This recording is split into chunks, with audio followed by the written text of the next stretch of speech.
6 minutes past 3 o'clock. It's okay, Mark's on the phone. It's fine. You alright? I was just Simon Cowell. That's okay. How is he? Fantastic. I wanted to ask you guys about X Factor as well, because I didn't mention it. You guys were on X Factor at the weekend. How did that go?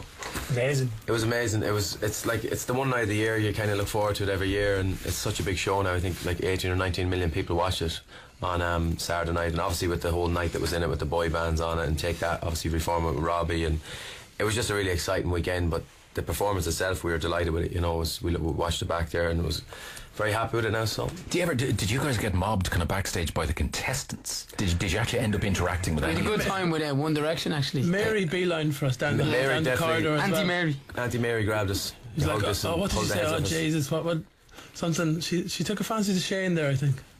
Look at you. She's only human. I love you. Look at you. What wouldn't I do? I love you. Ah, jeez. And is it strange, given that you look at, the likes of One Direction, who, they may or may not make it out of this, they may or may not win this competition, do you look at them and go, in the day when yeah, you do, but I don't think, maybe it's the rest of the lads are different, but I don't think you'd wish to be back there. It's an amazing time, and it's fantastic, and they can't even imagine what's about to happen to them, because they will have a career, even if they don't win the show. They've kind of won the show already, really, in terms of how popular they are.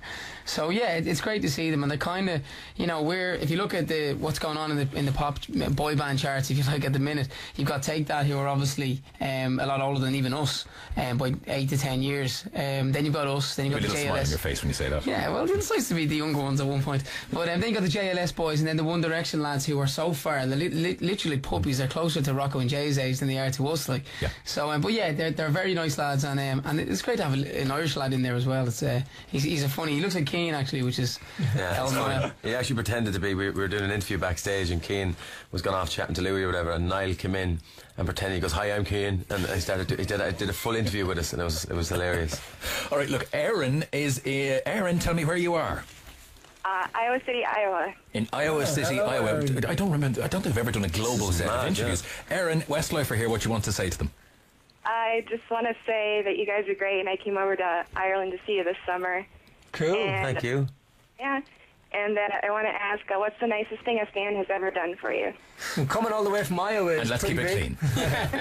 It's pretty. Yeah, I think that's pretty. I think the dedication we get from some fans to travel so far to see us is just incredible. You're one example of it, obviously, and it's great.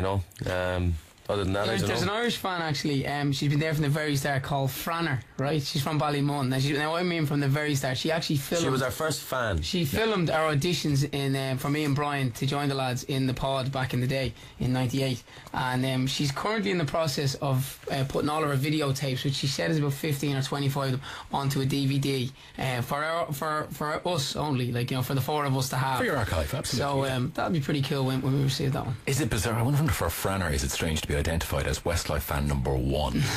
She probably is though. I think she was actually our first fan outside to queue to kind of see us. Erin, can I ask you the question? How did you come across the guys? How did you stumble on Westlife in the first place? When they released "Swear It Again" in America. Here. Yep.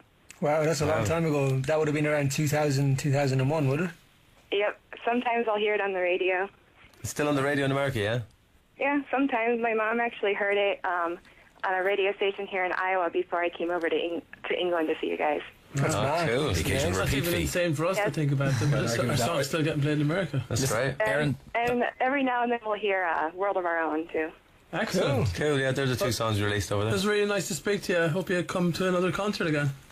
Hope so. Thanks, Erin. Good luck, Erin. Thanks a million. Cheers. And just that was great for our egos. That made us feel like we're big in America there, Rick. That's great. That's why we did that. Here's one for you. I did say to you at the very beginning of this process, because we put it out on Twitter, and because Twitter is global, and because people just pick up on the word Westlife, the one we got from, as far as I was concerned, the furthest afield was Jessica, who's in the Philippines. Wow. Hello, Jessica. Hi. Hello, Jessica. Hello.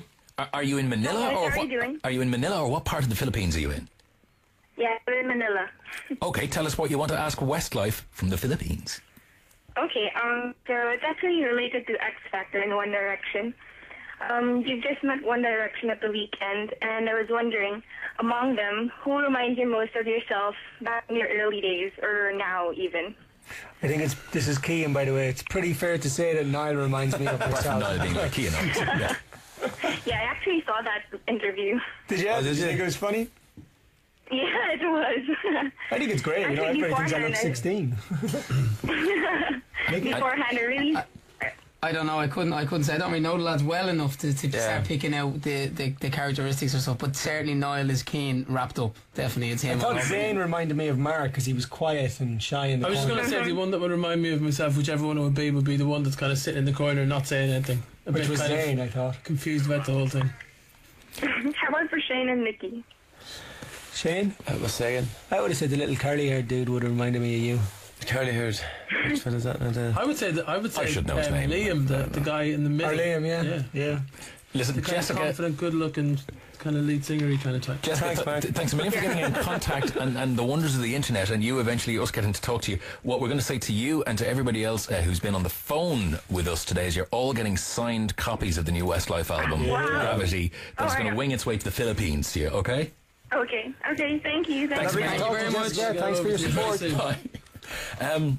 Lads, this is where we go. This is where we say goodbye. It's been lovely having you in, and the buzz generated around here is just nuts. So thanks a million for coming in. Fair play. The album is on release obviously this weekend. The gig went on sale today. Yeah, gig number 4. Gig number 4 now, yeah, it's great. Gig number 4 at the O2.